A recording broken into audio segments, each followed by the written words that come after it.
Youth के लिए वो सारी फैसिलिटीज़ और अपॉर्चुनिटीज़ हम यहाँ पे प्रोवाइड कर सकें।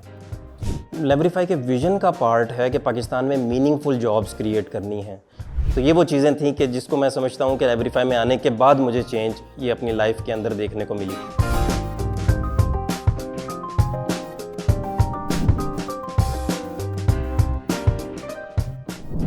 मेरा नाम कामरान शहजाद अहमद है और पिछले 6 साल से अल्हम्दुलिल्लाह लेवरीफाई में सर्व कर रहा हूँ। मैंने लेवरीफाई में शुरू से मुख्तलिफ़ डिपार्टमेंट्स के अंदर सर्व किया। Admin, IT, tax and compliance, procurement को देखता रहा और फिर पिछले 4 साल से सोशल प्रोजेक्ट्स को लीड कर रहा हूँ। मेरा इंटरव्यू लिया था सर ज़काउल मुस्तफ़ा ने और उनसे पहली दफ़ा का जो एक्सपीरियंस था वो इतना सुहाना और इतना खुशगवार एक्सपीरियंस था कि वो मेरे दिलो दिमाग पर नक्श हो गया।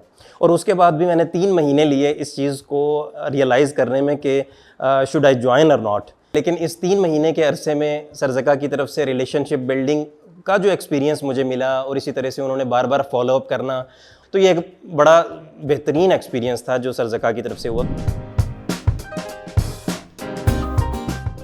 यही जज्बा था कि जो सोशली माशरे को रीपे करना, उसके लिए लेवरीफाई की मैनेजमेंट का ज़हन और जज्बा था, उसी ने इस चीज़ पर इंस्पायर किया कि लेवरीफाई के अंदर भी सोशल इम्पैक्ट के बहुत से प्रोजेक्ट्स को स्टार्ट किया जाए।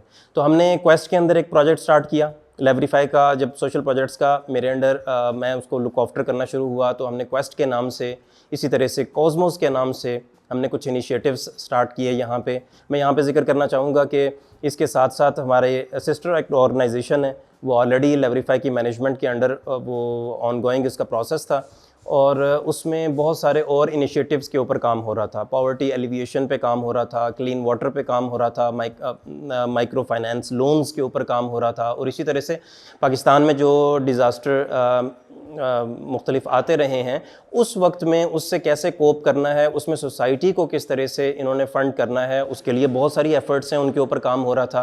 फिर क्लीन वाटर का इनिशिएटिव इटसेल्फ बहुत बड़ा इनिशिएटिव था। लेवरीफाई के इनिशिएटिव से दर्जनों ऐसी मिसालें कोट की जा सकती हैं कि जहाँ पे नौजवानों ने जा कर के यहाँ से स्किल सेट को अपने इम्प्रूव किया और जो उनके अंदर बेसिक टैलेंट मौजूद था उसको उन्होंने पॉलिश किया और उसके बाद जाके अपने इनिशिएटिव स्टार्ट किए, स्टार्टअप स्टार्ट किए। कुछ लोगों ने एकेडमीज़ अपनी स्टार्ट कर ली जहाँ पे वो दूसरे लोगों के लिए चूल्हा जलाने का भी ज़रिया बन गए।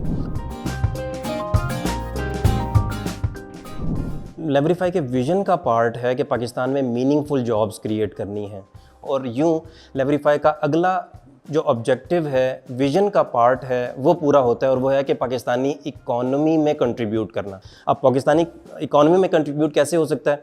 एक तरीका तो उसका ये हो सकता है कि भाई इकॉनमी को फंड्स मुहैया किया जाएँ और एक तरीका ये भी हो सकता है कि आप पाकिस्तानी यूथ को इनेबल करें, उनको एम्पावर करें, उनको स्किल सेट के साथ उनके स्किल सेट के ऊपर काम करें।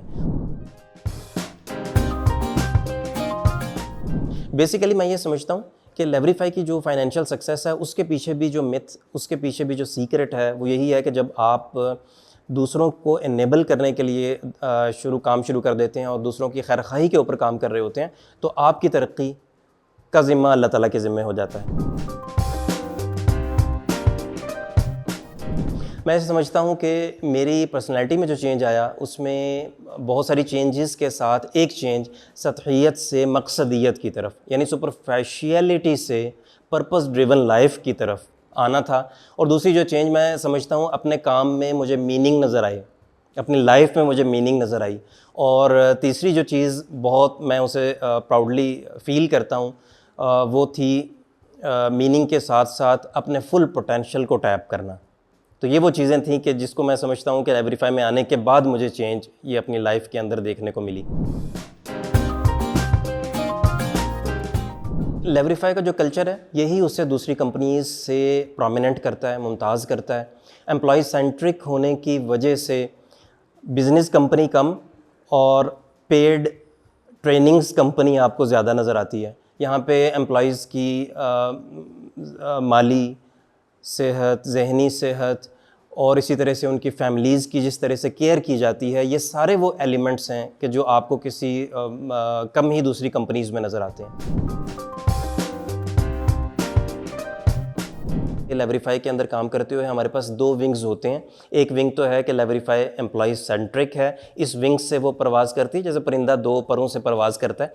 और दूसरा जो इसका विंग है वो प्रोडक्टिविटी फोकस है, इसलिए कि अगर आप परिंदे का कोई एक पर भी काट देंगे तो आपकी जो सक्सेस है वो डाउटफुल हो जाएगी और कंप्रोमाइज़ होगी। लेवरीफाई 3 चीज़ों के ऊपर बहुत ज़्यादा फोकस करती है, एक पीपल, दूसरा प्लैनेट और तीसरा प्रॉफिट है। अभी रिसेंटली हमारे ये 2 साल से इनिशिएटिव एक चल रहा है, वो प्लांटेशन ड्राइव के नाम से हम उसे कर रहे हैं और अभी हमने लास्ट वीक में उसे अल्हम्दुलिल्लाह अचीव कर लिया। अभी साल में मुकम्मल नहीं हुआ और वो अचीव कर चुके हैं।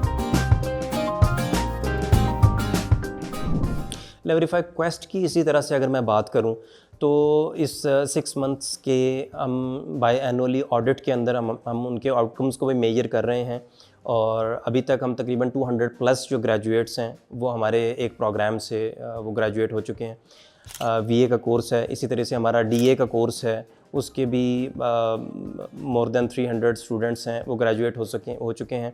इसी तरह से AWS का हमारा सेकंड बैच अभी स्टार्टिंग है, तो उनके भी आउटकम्स को इसी तरह से मेजर किया जाएगा इंशाल्लाह। मैंने जो आज तक लर्न किया अपनी ज़िंदगी से, मैं वो यहाँ पे ज़रूर रखना चाहूँगा। मैं ये समझता हूँ कि हमारी ज़िंदगी के बड़े बड़े जो फ़ैसले होते हैं वो प्लानिंग से नहीं होते, वो इत्तेफाक से होते हैं। इत्तेफाक से हम सफ़र मिल गया, इत्तेफाक से अप्लाई किया था और नौकरी भी हो गई, इत्तेफाक से मैं लेवरीफाई में आया, मैं सिलेक्ट भी हो गया, इत्तेफाक से मेरी प्रोबेशन भी क्लियर हो गई।